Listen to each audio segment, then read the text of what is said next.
from beginning to end, about 85 years. So you start with the birth of Moses, okay, and then it says that they dedicate the tabernacle. So after it's built, they dedicate it, and it tells us when. If you go and read at the end of the book, chapter 40, I think verse 17, the first month of the second year after the Exodus. The first month of the second year after the Exodus, they dedicate the tabernacle. And if you do the math, Moses' birth to that year, it's about 85 years or so. Just for, if you ever ask that question on Jeopardy, you've got the answer. Okay?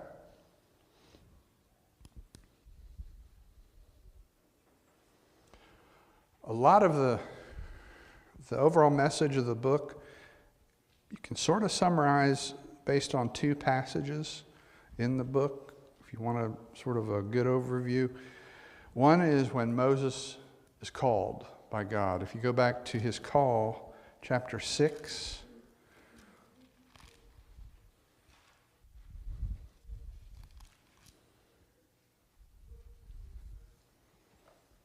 Chapter 6, verse 2, it begins, the call of Moses.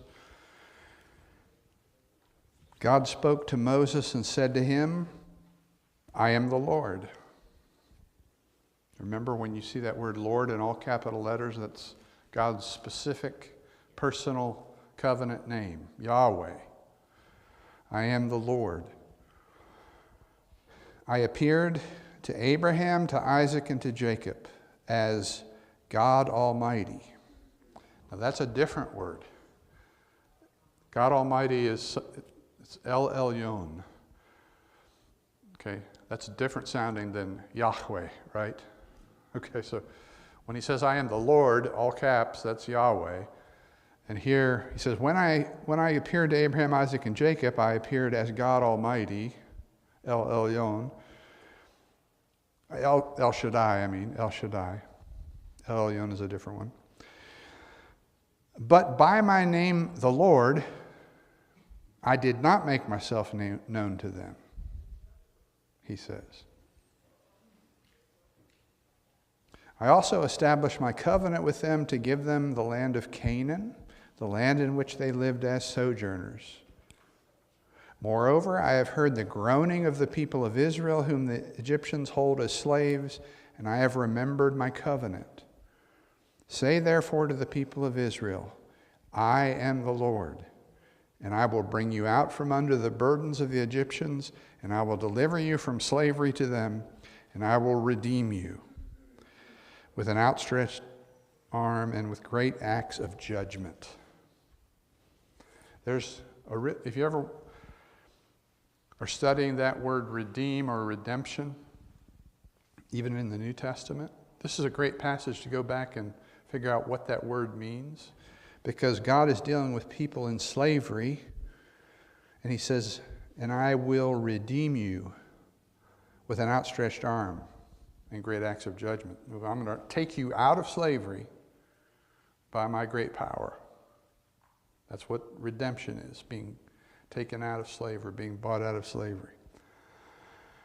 So that's one really important passage, and you can see how it rehearses sort of the history of Genesis and the patriarchs, and how now God is going to continue fulfilling his covenant by bringing them out of Egypt. All right? The call of Moses. And there's a lot more to that call. God has to convince him. Moses doesn't want to do this. But that's the essence of it there. When you talk about that, talking about redemption and taken out of slavery, it just makes me think of right now. That's what God is here for, is to take us out of slavery. Just think about it. So many people, are in slavery, doing wrong, And that's what God wants to do, even now. Then and now, And people can't get themselves out, can they? Nobody has enough riches to get themselves out. Only God. When they were in slavery, because they were in slavery, now, yeah, it's spiritual. Mhm. But it is still, it's just, it's awful. I mean, these people that are in slavery. I think of my family. Slavery is not, nobody wants to be in it. Nobody wants to be in it. But you also have to have a desire to get out of it. And some people are settled there. So that passage is important, sort of overall in the book. And the second one, before we're out of time tonight, if you go over to chapter 19 again, and it's sort of the preface to the law, the giving of the law. So we've gone through the whole Exodus and the traveling to Sinai and so forth. They're finally at Sinai in Exodus 19. We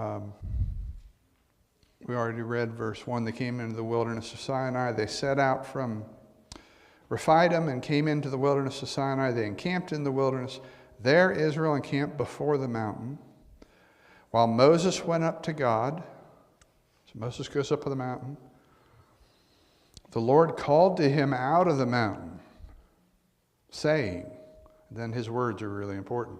I wish they had the red letters in the Old Testament in certain places, because these are really important. The words of God here. Thus you shall say to the house of Jacob, and tell the people of Israel. What? What is it that you need to say to them? You yourselves have seen what I did to the Egyptians, how I bore you on eagle's wings and brought you to myself. Now, therefore, if you will indeed obey my voice and keep my covenant, notice that is always there. Haven't we seen it every place? When God is establishing his relationship with people, he says, if you will keep the covenant, it always begins with an if. And for some reason, people forget that. It's been amazing this week, with the awful events in overseas. I keep getting messages, emails, text, Facebook messages, people are saying this is a fulfillment of prophecy in the Old Testament, that this is God's getting ready to rescue Israel and all that. Like, it's not something you can respond to in a tweet. 40 characters doesn't get it, or however many you get. It takes a while to explain. Modern Israel, even though politically I support them, and I feel horrified by what's happened, that's not based on anything in the Bible other than my concern for innocent people.